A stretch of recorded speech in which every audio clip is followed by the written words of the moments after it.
আসসালামু আলাইকুম। আমি দুলন চাপা কিচেনে আপনাদেরকে স্বাগত জানাই।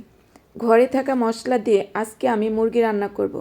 মাংসটাকে ভালো করে পরিষ্কার করে নিয়েছি। এখন আমি মাংসগুলোকে হলুদ, ধনিয়া, মরিচ, জিরে গুঁড়ো, আদা ও রসুন বাটা ও স্বাদমতো লবণ ও 1 চামচ তেল দিয়ে ম্যারিনেট করে 10 মিনিট রেখে দিব।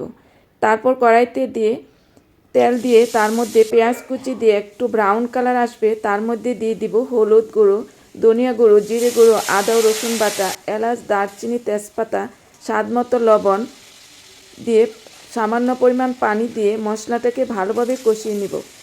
তারপর তার মধ্যে ম্যারিনেট করা মাংসগুলোকে দিয়ে সামান্য পানি দিয়ে কষিয়ে নিয়ে তারপর 3 কাপ পানি দিয়ে মাংসটাকে ভালো করে সিদ্ধ করে নিব। আশা করছি এভাবে একবার রান্না করলে বারবার রান্না করবেন। এর মধ্যে 1 চামচ ইস্ট,